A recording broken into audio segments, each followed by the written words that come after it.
मैं परमेश्वर का धन्यवाद देता हूँ। प्रभु ने एक बार फिर हम प्रत्येक को इकट्ठा होने का एक मौका दिया। आइए हम प्रार्थना करके शुरू करते हैं। हमारे स्वर्गीय पिता प्रभु जी, हम आपको धन्यवाद देते हैं पिता। आपके चरणों में प्रभु एक बार फिर आने के लिए आपने मौका दिया। प्रभु आपका वचन जब हम सीखने के लिए जा रहे हैं, प्रभु समझने के लिए आप सहायता करें। नम्रता से आपके चरणों में आते हैं प्रभु। आपका कृपा, आपका अनुग्रह, पवित्र आत्मा आप हमें सिखाएं। सब बात आपके हाथ में सौंपते हैं। सारा आदर महिमा केवल हम आपको देते हैं। प्रार्थना प्रभु यीशु मसीह के नाम से हम मांगते हैं, आमीन। हम लोग परमेश्वर के वचन से हम लोग सीख रहे थे कि किस प्रकार उपदेश में पवित्र शास्त्र के बारे में हम सीख रहे थे। पवित्र शास्त्र किस प्रकार परमेश्वर का वचन है। मैं वापस उस बात को पढ़ना चाहूँगा ताकि हम बार बार हम इस जो बाउंड्री हमें दिया गया है, रूपरेखा जो हमें दिया गया, उसके अंदर रहते हुए उपदेश की मुख्य बातों को हम लोग सीख सकें। तो मैं पढ़ना चाहूँगा पवित्र शास्त्र। पवित्र शास्त्र दिव्य प्रेरणा से मनुष्यों के द्वारा लिखा गया है और यह विश्वास और आचरण के अचूक नियम के रूप में मनुष्य पर परमेश्वर का खुद का प्रकाशन है। परमेश्वर इसका लेखक है और इसका लक्ष्य मनुष्य का उद्धार है और इसके विषय सत्य है। यह किसी त्रुटि या मिलावट के बिना है। इसलिए पवित्र शास्त्र संपूर्ण रूप से सत्य और विश्वास योग्य है। यह उन सिद्धांतों को प्रकट करता है जिसके द्वारा परमेश्वर मनुष्य का न्याय करता है और इसलिए ये पवित्र शास्त्र जगत के अंत तक बना रहेगा।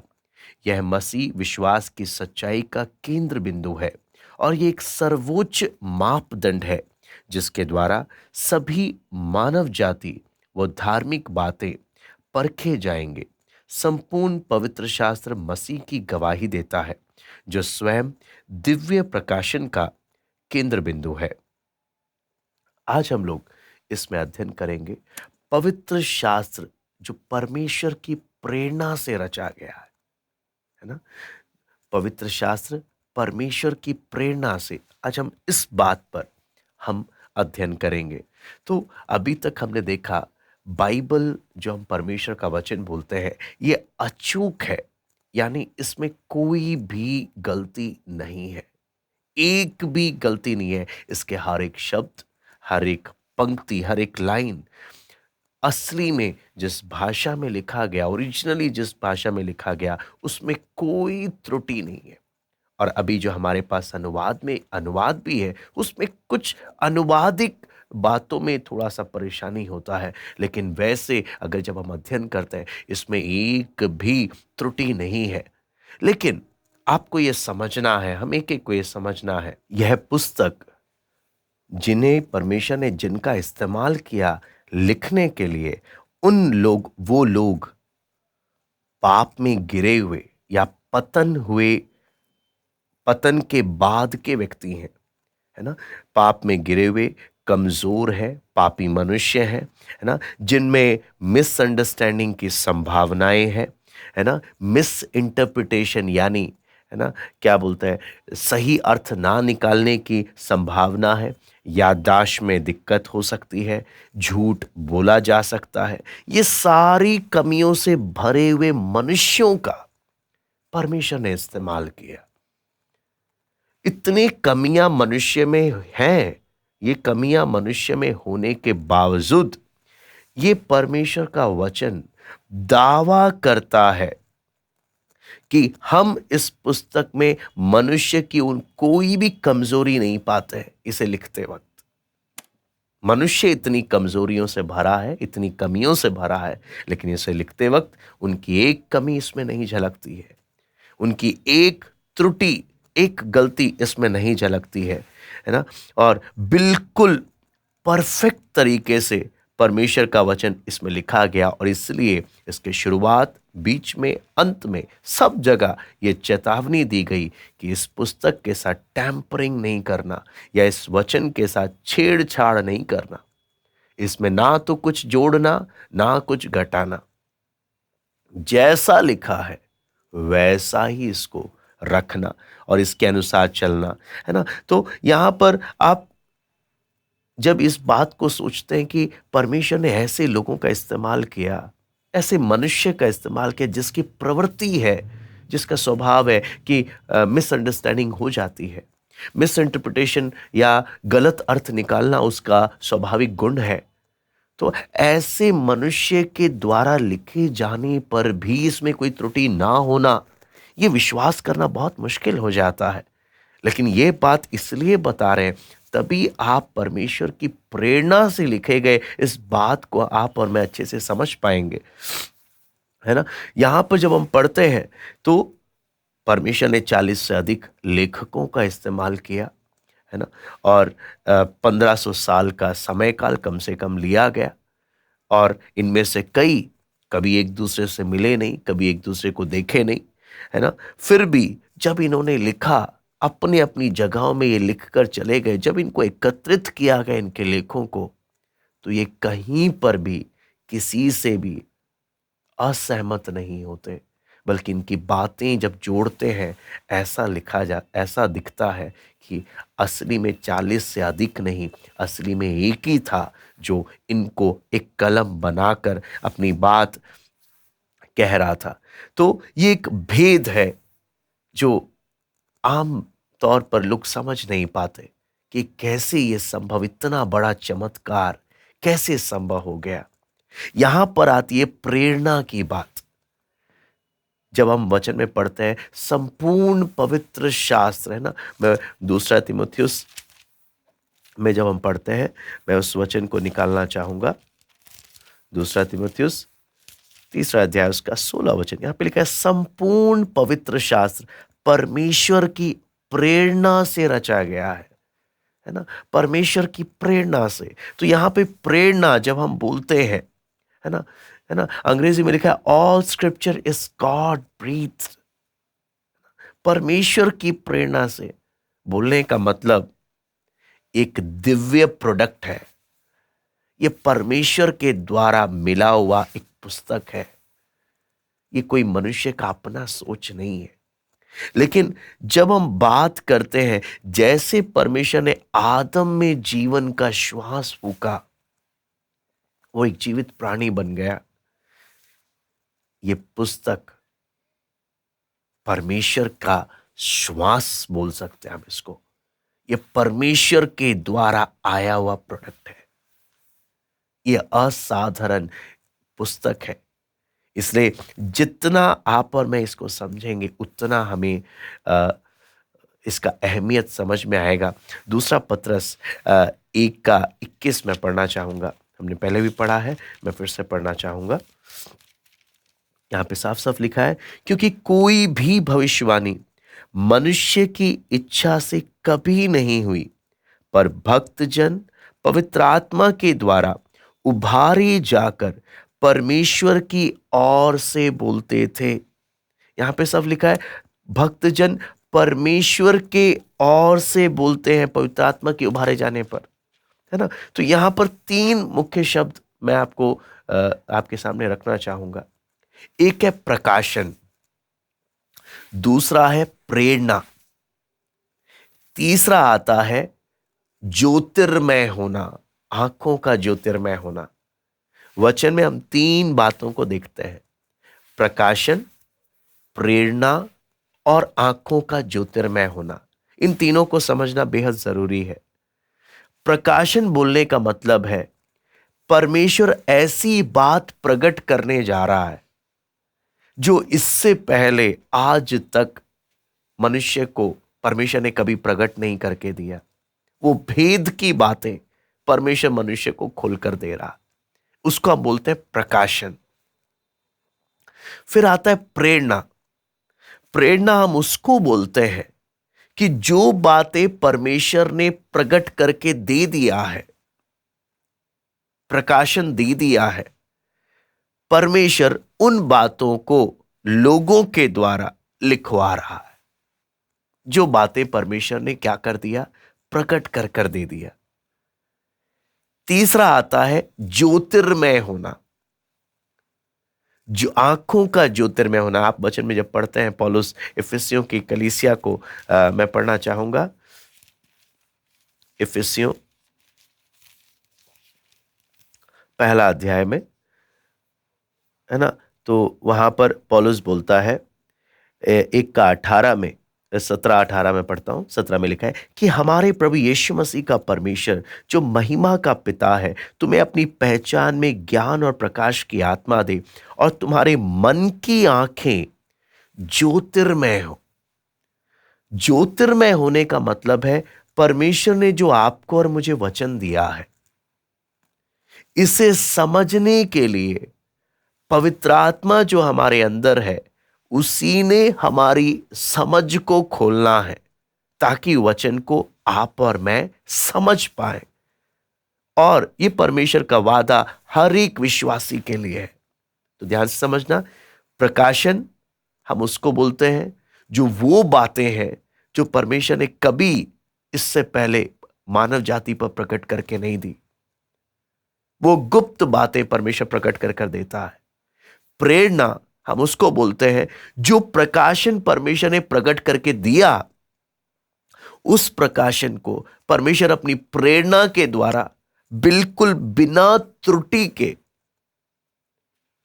अपने भक्त जनों के द्वारा उन्हें प्रेरणा देते हुए लिखवाता है, बिना किसी त्रुटि के, बिना किसी गलती के, ताकि कोई गलती ना हो। शब्द भी परमेश्वर देता है और क्या लिखना है उसके बातें भी परमेश्वर देता है।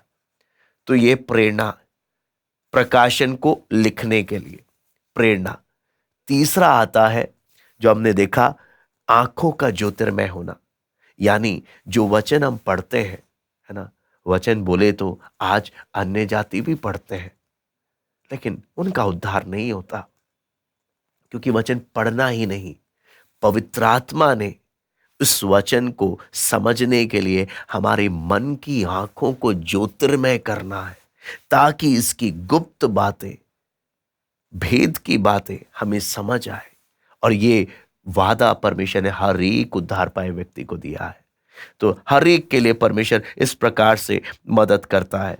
तो जब हम बाइबल की बात करते हैं तो सारी बातें जो इसमें लिखी हैं परमेश्वर ने सीधा मनुष्य पर प्रकट नहीं करी थी, सब बातें इसमें प्रकाशित नहीं की थी। बहुत सा इतिहास है, बहुत से व्यक्तिगत ऑब्जर्वेशन है जो परमेश्वर ने अपने भक्तों को दिखाया, ऐसा ऐसा हुआ या ऐसा ऐसा आगे होगा।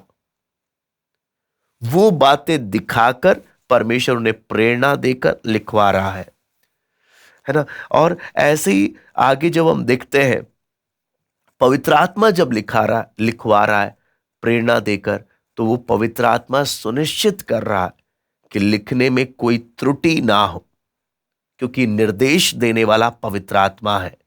इसलिए उपदेश हो या कोई भी तथ्य की बात हो, पवित्र आत्मा इस पर खास ध्यान दे रहा है कि इसमें लिखने में कोई गलती ना हो। इसलिए बोलते हैं पवित्र आत्मा की प्रेरणा से किन बातों को लिखा जा रहा है जो प्रकाशित है। और वो प्रकाशित जरूरी नहीं कि परमेश्वर ने सीधा मानव जाति पे प्रकट किया हो, लेकिन हाँ, परमेश्वर अपने भक्त जनों को वो बातें दिखा रहा है।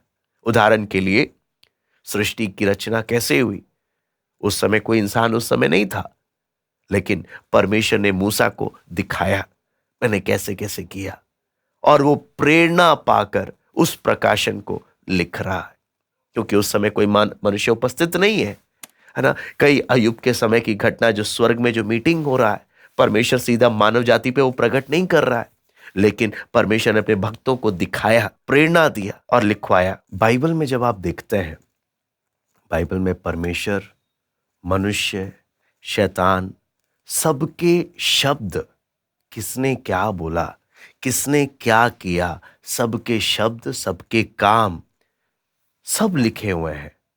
और रिकॉर्ड जो इसमें लिखा हुआ है, सबका एक एक बात जो लिखा हुआ है बिल्कुल करेक्ट लिखा है, कोई मिस्टेक नहीं कि किसने क्या बोला, है ना। लेकिन हम जब इसको पढ़ते हैं, हमने ध्यान देना है कौन बोल रहा है। कोई भी अध्याय जब हम पढ़ते हैं, हमने ध्यान देना है इस अध्याय में कौन बात कर रहा है और क्या बोल रहा है ना। बेशक संपूर्ण पवित्र शास्त्र परमेश्वर की प्रेरणा से लिखा गया, संपूर्ण पवित्र शास्त्र, लेकिन इसका ये अर्थ नहीं कि इसमें जो भी व्यक्ति बात कर रहा है परमेश्वर ने मोहर लगा दी कि वो मेरी तरफ से बात कर रहा है या वो सही बात कर रहा है। नहीं, प्रेरणा बोलने का मतलब परमेश्वर उसको पूरा रिकॉर्ड बिल्कुल सही पवित्र आत्मा के द्वारा लिखवा रहा है। लेकिन जैसे कि उदाहरण के लिए मैं आपके सामने बता सकता हूँ, अय्यूब की पुस्तक का एक उदाहरण लेकर, कि अय्यूब की पुस्तक में अय्यूब भी बात कर रहा है, अय्यूब के दोस्त भी बात कर रहे हैं, शैतान भी बात कर रहा है, परमेश्वर भी बात कर रहा है। लेकिन अय्यूब की पुस्तक में अय्यूब के मित्र और अय्यूब परमेश्वर की प्रेरणा में होकर नहीं बोल रहे हैं। अय्यूब अपने दुख व्यक्त कर रहा है, अय्यूब के मित्र उस पर आरोप लगा रहे हैं, लेकिन पवित्र आत्मा वो सारी बातें रिकॉर्ड कर कर हमें दे रहा है, किसने क्या बोला। लेकिन उनकी जरूरी नहीं कि उनके सब बातें सही हो। इसलिए हमने समझना है, प्रेरणा का मतलब ये नहीं कि जो भी इस पुस्तक में व्यक्ति बात कर रहा है वो बिल्कुल परमेश्वर की ओर से बोल रहा है और बिल्कुल सही बोल रहा है। नहीं, कितने लोग हैं जो इसमें बात करते हैं परमेश्वर की तरफ से नहीं है, परमेश्वर की प्रेरणा में आत्मा में होकर नहीं बोल रहे, वो अपना अनुभव अपना ज्ञान भी बोलते हैं। पवित्र आत्मा उनकी बात भी लिखकर हमसे उन उस घटना के द्वारा हमसे बात करता है।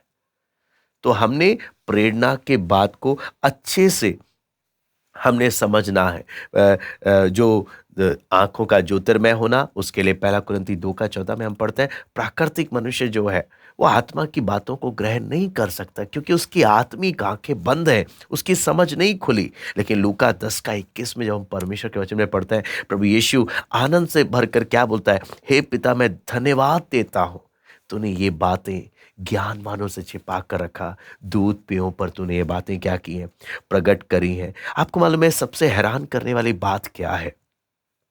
पतरस खुद इस बारे में बताता है कि भविष्यद्वक्ता जब परमेश्वर की प्रेरणा से भविष्यवाणी जब कर रहे थे, वो भी नहीं जानते थे कि वो किस चीज के बारे में बता रहे हैं। इसके अलावा सबसे अच्छा उदाहरण पहला पतरस 1:10 से 12 मैं पढ़ना चाहूंगा। पहला पतरस 1:10 से 12। इसी उद्धार के विषय में उन भविष्यद्वक्ताओं ने बहुत खोजबीन और जांच पड़ताल की, जिन्होंने उस अनुग्रह के विषय में जो तुम पर होने को था भविष्यवाणी की थी। आप देखिए यहां पर ये लोग भविष्यवाणी कर रहे हैं, लेकिन वो खूब खोजबीन कर रहे हैं, जांच पड़ताल कर रहे हैं। 11 में लिखा है, उन्होंने इस बात की खोज की कि मसीह का आत्मा जो उनमें था और पहले ही से मसीह के दुखों की और उसके बाद होने वाली महिमा की गवाही देता था, वे कौन से और कैसे समय की ओर संकेत करता था। 12 में लिखा है, उन पर यह प्रकट किया गया कि वे अपनी नहीं वरन तुम्हारी सेवा के लिए ये बातें कहा करते थे, जिनका समाचार अब तुम्हें उनके द्वारा मिला, जिन्होंने पवित्र आत्मा के द्वारा जो स्वर्ग से भेजा गया तुम्हें सुसमाचार सुनाया। और इन बातों को स्वर्गदूत भी ध्यान से देखने की लालसा रखते थे। कहने का मतलब, उन्होंने पवित्र आत्मा की प्रेरणा से बोला, लेकिन वो जानना चाहते थे, लेकिन सब बातें उन पर प्रकट नहीं की गई। ये बातें परमेश्वर ने हमारे लिए ही रखी गई। तो आपने समझना है, आंखों का ज्योतिर्मय होना और प्रेरणा में बहुत अंतर है। आंखों का ज्योतिर्मय होने का मतलब है कि परमेश्वर आपका वचन को समझने की समझ को खोलता है ना? वो समझ को खोलता है, जिसका उदाहरण आप नीति वचन 4:18 में पढ़ सकते हैं, है ना? और पहला यूहन्ना 2:27 में लिखा है, जिनको परमेश्वर ने अपना आत्मा दिया है जो तुम में रहता है, तो फिर तुम्हें किसी और को तुम्हें सिखाने की आवश्यकता नहीं। बोलने का मतलब, पवित्र आत्मा जब तुम्हारी समझ खोलता है तब तुम वचन अच्छे से समझने लगते हो।